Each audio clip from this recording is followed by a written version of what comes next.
Hello dear students, एक बार फिर से आप सबका स्वागत है मेरे चैनल में। आज हम लोग लेके आए टेंस क्लूज एंड कंडीशनल्स का पार्ट 2 11 से 20 तक का क्वेश्चन। टोटल 10 क्वेश्चन हम लोग हर प्रैक्टिस सेट में कर रहे हैं।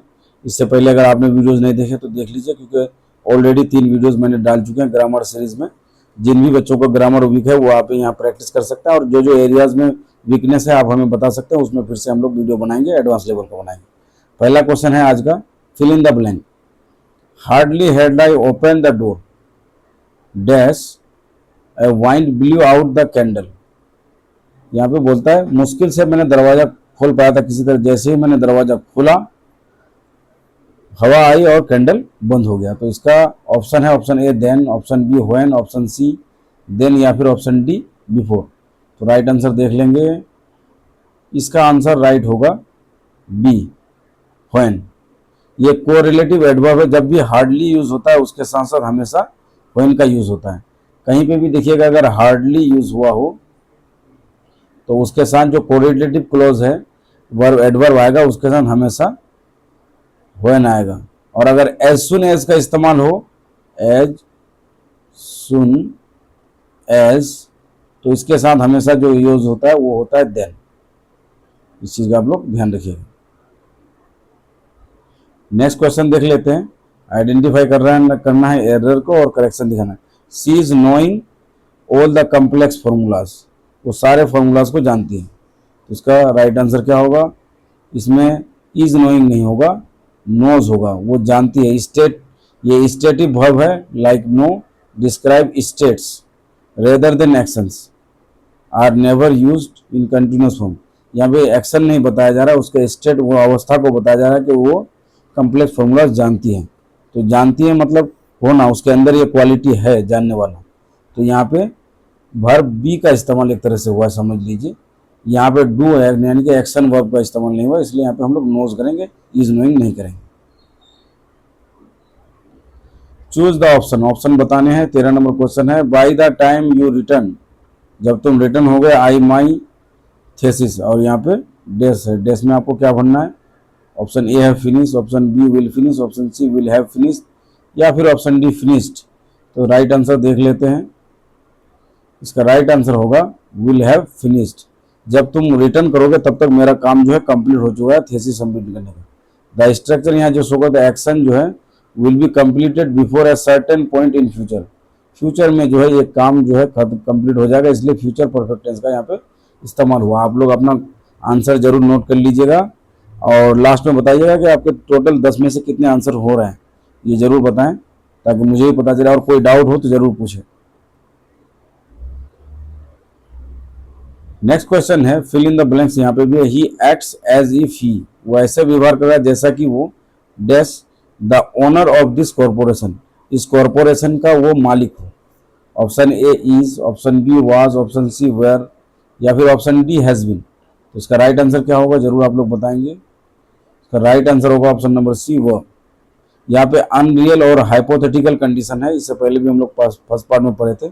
जब भी अनरियल कंडीशन का यूज होगा तो वहाँ पे हम लोग सब्जेक्टिव फॉर्म वर्ब का इस्तेमाल करेंगे after phrase like as if.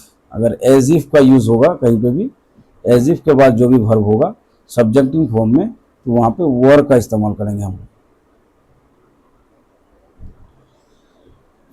Next question है, इसमें भी एरर को फाइंड आउट करना है और करेक्शन निकालना। I am living here since I was 10, मैं यहाँ 10 साल से रह रहा हूँ। ऐसे केसेस में एरर हो जाएगा, एम लिविंग नहीं होगा, क्योंकि वो 10 साल से रह रहा है तो हैव बीन लिविंग। 10 साल से रह रहा है, 10 ईयर्स, मतलब 9 ईयर्स उसके कंप्लीट हो चुके हैं, तो इतना काम तो उसका कंप्लीट हो चुका है, तो ये परफेक्ट हो जाएगा। और इतना ऑन गोइंग है तो ये कंटिन्यूस हो जाएगा, इसलिए ये हो जाएगा परफेक्ट कंटिन्यूस। और यहाँ पे सिंस दिया हुआ है, इसको देख करके भी आप आइडेंटिफाई कर सकते हैं, जो बच्चे नहीं पढ़ रहे हैं। प्रेजेंट परफेक्ट कंटिन्यूस का यूज होगा यहाँ पे। नेक्स्ट क्वेश्चन हम लोग देख रहे हैं, question number 16, complete the answer, complete the sentence. Unless you dash hard you can not crack the test, जब तक आप हार्ड वर्क नहीं करोगे तो टेस्ट पास नहीं कर सकते। Option A work, option B work, option C will work, या फिर ऑप्शन डी हैव वर्क। इसका राइट आंसर देख लेते हैं। यहाँ पे सिंपल है, वर्क होगा, सिंपल प्रेजेंट टेंस का यूज होगा। क्यों? क्योंकि कंडीशनल क्लोज में अनलेस का यूज हुआ है। अनलेस हमेशा सिंपल प्रेजेंट टेंस कैरी करता है। जब भी स्टेट ऑफ जनरल रूल्स या रिक्वायरमेंट, जब सिंपल बात जनरल रूल बताता है तो ऐसे केस में अनलेस हमेशा जो है जिस वर्ब को लेता है वो सिंपल प्रेजेंट टेंस में होता है, यानी कि वर्ब का पहला फॉर्म होता है। क्वेश्चन नंबर 17 देख लेते हैं। Choose the option C dash her lunch before colleagues arrived. उसके दोस्त यार आने से पहले उसने लंच कर लिया। इसके ऑप्शन ए है finished, option B has finished, option C had finished या फिर ऑप्शन डी फिनिशेस। तो इसका राइट आंसर क्या होगा? उम्मीद है आप लोग लिख लिए होंगे। चलिए देखते हैं। इसका राइट आंसर होगा, उम्मीद था कि हैड फिनिश्ड। उसके दोस्त यार आने से पहले उसने काम कर लिया। दो एक्शन होगा और दूसरा वाला एक्शन जो है बाद वाला है वर्ब टू, और तो पहला वाला हो जाएगा हैड प्लस वर्ब 3, यानी कि पास्ट परफेक्ट। 1 2 पास्ट एक्शन अगर एक साथ हो, अर्लियर वाला पास्ट परफेक्ट होगा, बाद वाला सिंपल पास्ट होगा। कॉमन फॉर्मूला है।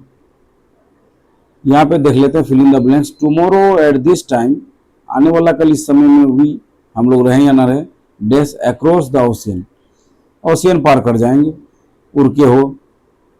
तो ऑप्शन यहाँ पे ऑप्शन देख लेते हैं। Option A fly, option B will fly, option B will be flying, option C will be flying या फिर ऑप्शन डी हैव फ्लॉन। इसका राइट आंसर देख लेते हैं। यहाँ होगा option number C we will be flying. यहाँ पे स्पेसिफिक टाइम दिया हुआ है फ्यूचर का, पेयर करता है ऑन गोइंग एक्शन के साथ, इसलिए यहाँ पे फ्यूचर कंटिन्यूअस टेंस होगा, क्योंकि बता रहा है इस टाइम में आने वाला कल, तो ये फ्यूचर का बात बता रहा है। अगला क्वेश्चन है, एरर करेक्शन करना है कि पोल्यूशन लेवल राइजेज। अगर पोल्यूशन का लेवल राइज करता है, ice caps melt completely, ice cap जो है मेल्ट हो जाएगा। देखते हैं गलती कहाँ है। गलती तो मेल्ट में ही है, विल मेल्ट होगा, क्योंकि फ्यूचर की बात कही जा रही है। यहाँ पे फर्स्ट कंडीशनल सेंटेंस है फ्यूचर टेंस में, will melt in the main close show the direct result of a condition. किसी कंडीशन का रिजल्ट, अगर पोल्यूशन लेवल राइज करता है, ये कंडीशन है, तो आइस कैप मेल्ट करेगा, तो प्रेजेंट का साथ जो है ये कंडीशन में फ्यूचर का सेंस होगा, फ्यूचर सिंपल। आज का लास्ट क्वेश्चन है, select the option he said the earth dash around the sun. उसने कहा अर्थ जो सूरज के तरफ घूमता है, तो क्या होगा? Option number A revolve, option B revolves, option C had revolved या फिर ऑप्शन डी हैज रिवॉल्व्ड। तो इसका राइट आंसर होगा ऑप्शन नंबर बी रिवॉल्व्स। ये है यूनिवर्सल ट्रूथ, ऐसा चीज जो बिल्कुल सत्य है जिसको हम बदल नहीं सकते। इस केस में हम लोग सिंपल प्रेजेंट टेंस का यूज करेंगे। ये भी साइंटिफिक ट्रूथ है जो remain in simple present tense में रहेगा। आज के लिए इतना, धन्यवाद, थैंक यू। अपना अपना आंसर, अपना अपना कमेंट में जरूर बताएंगे कि 10 में से कितना आपका